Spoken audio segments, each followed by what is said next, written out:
So my name's Zena. I'm from the Leicestershire Trading Standards Service at the Leicestershire County Council, and I'm going to talk about the offer of support to victims of scams, fraud and doorstep crime. So I sit within the projects team at Trading Standards, and the manager of the team is Karen Ritalik. I wanted to just start off with sort of a few stark facts about scams. The average person that the criminals target is the age of 75. So more often than not, we're talking about older people. 53% of people over the age of 65 have been targeted by criminals. And looking at those figures, in stark contrast to that, there's only actually estimated that 5% of victims ever report the crime. And just to look at some figures very, very quickly, scams cost the UK economy between 5 and 10 billion pounds a year. That is not just monetary loss, that is the impact on the UK economy as a whole. So we're talking about pressure on public services, etc., which I will mention later on. The National Trading Standards Scams team statistics show that the average loss to a victim is around £3,000. Victims are often vulnerable, lonely, socially isolated. There's been a lot of work that's gone into these areas. It's not just confined to those areas, but we do find a lot of the victims come into this category. And there's also a high ratio of people with cognitive difficulties such as dementia, brain injury, learning disabilities that often become a victim of scams. I'm not going to talk about all the different types of scams. I'm sure many of you are aware of the types of scams that are out there. That's just sort of a quick list overview. Scams can take so many forms nowadays, but these are just a few. So how do the scammers work? Scams take many forms, as I've just mentioned, and as well as being scams being carried out over the phone, on the internet, text messages, emails, we do also include doorstep crime in this issue, and it's massively, the opportunities have massively expanded in the recent years, and fraudsters can now target a very large number of people from within the UK and overseas by methods such as online, social media, scam mail, phone calls, text messages. And as technology evolves, scammers become more and more sophisticated in their methods and the tactics that they use, and always seem to be one step ahead. And we need to remember that these are criminals. These are organised criminal groups, and often they are linked to large-scale gangs. This can involve modern slavery, human trafficking, and those are just a few examples. The tactics that they use can be befriending, grooming techniques. The National Trading Standards Scams team recently released a report in relation to how coercion and control, the same way it's used in domestic violence, those tactics are also used by fraudsters to manipulate and control their victims. There is actually a report. If anybody's interested in that information, I can provide that. They also use very professional looking websites, documents, paperwork, impersonating banks, the police, officials to gain people's trust. They will use threats of intimidation, isolating people, putting people under pressure, offering high value rewards, and they will use reputable brands and names that we all know and recognise, and they're becoming very good at purporting these people. So just a very quick look at the impact of scams on individuals. It's not just the financial detriment, which can be anything from a few pounds to hundreds of thousands of pounds, depending on the type of scam and the number of times a victim has responded. Sometimes this financial loss is severe enough to impact on an individual's well-being and day-to-day standard of living. And scam victims may also in extreme cases, go without food or even sell or remortgage their home or even take out loans to fund scams or cover debts that are caused by scams. This can cause long-lasting or even permanent damage to an individual's health and well-being and quality of life. Excuse me. Victims can experience, loss of confidence, trust in people, and also they can be left with psychological effects of stress, anxiety, fear, depression, and shame. They will also sometimes face denial and place the blame on themselves. These are just a few more effects that they can have on the individual. These may be things such as mental health that may have already been there, and being a victim of fraud could trigger that, or it could be the onset of mental health issues. People can become estranged from their family and friends. I don't know if anybody's heard of a charity called Think Jessica, which was set up in memory of Jessica, who was a chronic victim to fraud, to the point where she no longer had contact with her family and friends. She completely isolated herself. A very sad story, unfortunately. Jessica did pass away, and her family do believe that it was due to the effect of what she was going through. So very, very, very extreme, sad and extreme case there. It can put people in financial poverty, put people into debt. Excuse me. Sometimes there can be tendencies of hoarding or compulsive behavior. People can become secretive, tell lies, isolate themselves. And the detriment to society, to the UK economy. Fraud causes financial detriment to the wider society as well as individuals, and it increases the pressure on public services who have a duty of care as a result of the Care Act 2014, which recognises the significant threat that financial abuse poses to adult health and well-being and places a responsibility for protection and safeguarding on local authorities.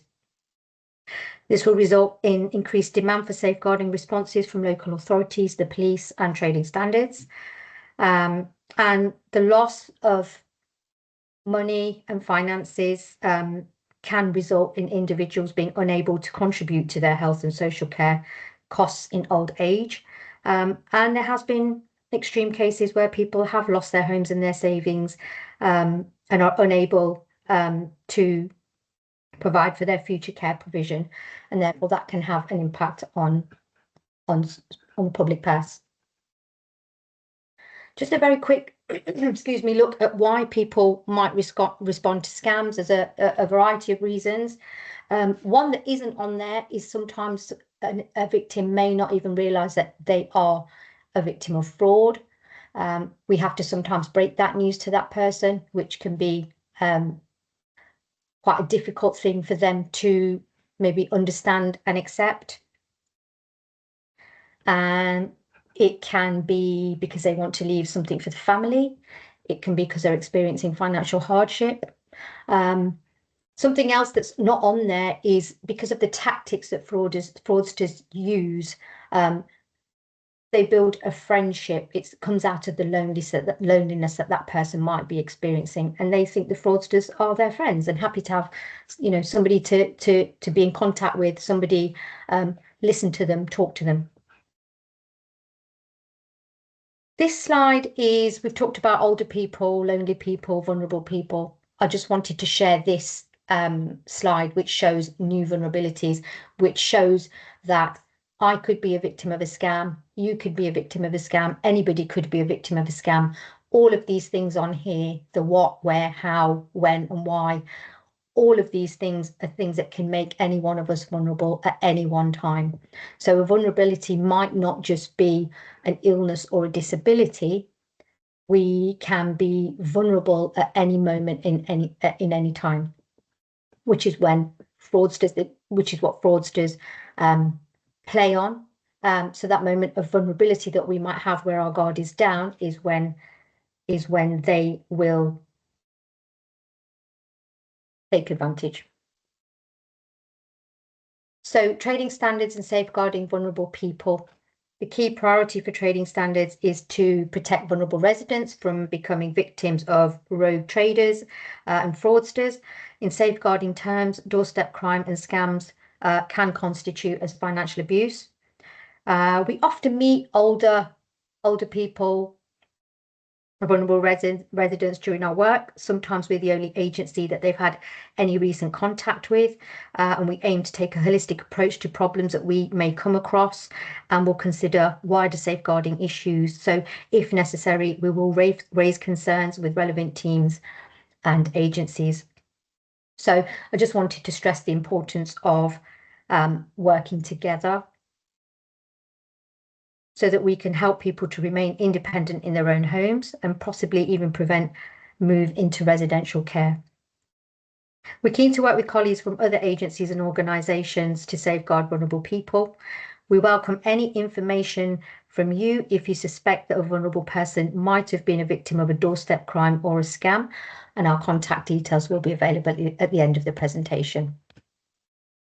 So trading standards can help protect vulnerable people in a variety of ways by identifying and supporting victims of scams and doorstep crime, providing advice, information and intervention, and advice to the adult at risk so that they can protect themselves and so that we can help them to gain the tools and the knowledge to prevent them being defrauded again and prevent that cycle of victimization. We aim to empower individuals to recognise and not respond to scams and prevent future victimisation.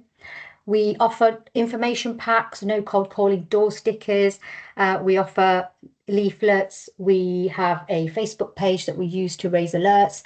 We also have a newsletter for those that might be digitally excluded, that may not use email, social media, etc., to try and really get that message out about how to keep themselves safe.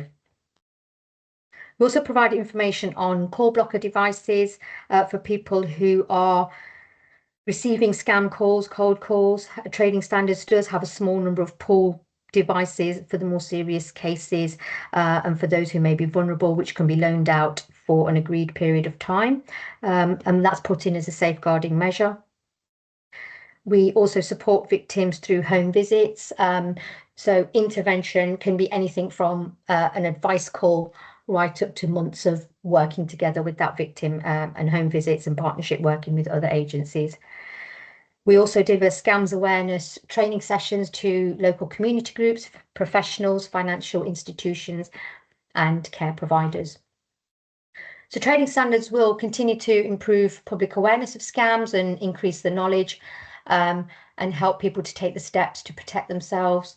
And also changing the language that we use when we talk about victims, removing the stigma and the embarrassment that victims often feel. And we want them to feel well supported and to be able to talk about what's happened and maybe even share with others what's happened to them, as they are not alone. We will work with residents and their families. We will signpost and refer to appropriate agencies. We will alert colleagues of any potential safeguarding issues by referring to the appropriate agency. We're happy to attend team meetings and talk about the work that we do and talk about current issues. We accept referrals from anyone that has concern about a resident who may have been a victim of doorstep crime or fraud. And we're happy to attend safeguarding meetings if requested to do so. So just a very, very quick look at some of the signs, some of the red flags of when we might try and identify a scam victim. Excuse me. So somebody that's maybe got lots and lots of paperwork. Just a very, very quick example of this was I went out to see a gentleman who was a victim, a chronic victim of rogue traders. And when we went into the home, he had piles and piles of unopened letters and magazines and coin collections, which were quite evident that things had got out of hand for that individual. And when we questioned him in a sensitive manner, he actually broke down and he was quite distressed by it all because it had just snowballed for him. And Trading Standards wrote to over 100 charities to remove his name from the mailing lists. And we removed hundreds and hundreds of letters and destroyed them safely from his home, which gave him relief. So not necessarily a scam. I have actually written an article on charity donations and also subscriptions, something called subscription traps, which may not come across as a scam, but it's very difficult for sometimes people to get out of these situations. And we have seen situations where people have hundreds of pounds going out of their bank account, which, you know, is draining their finances. So we've supported people in those sorts of situations as well. Look out for numerous telephone calls if anybody is giving their card or bank details out over the telephone, you know, without questioning why. If somebody's maybe had some poor quality or unnecessary even home improvements done. If somebody is receiving sort of demands, being pressured to make payments. Sometimes people's circumstances have changed, as we've talked about, financial detriment. Sometimes people's living conditions can change. Self-neglect sometimes can keep creeping. Changing relationships, changing character as well. These are all things to look out for. Citizens Advice Consumer Helpline. And there's a final slide. If anybody wants to keep up to date with the latest scams and further training, I'm happy to share those as well.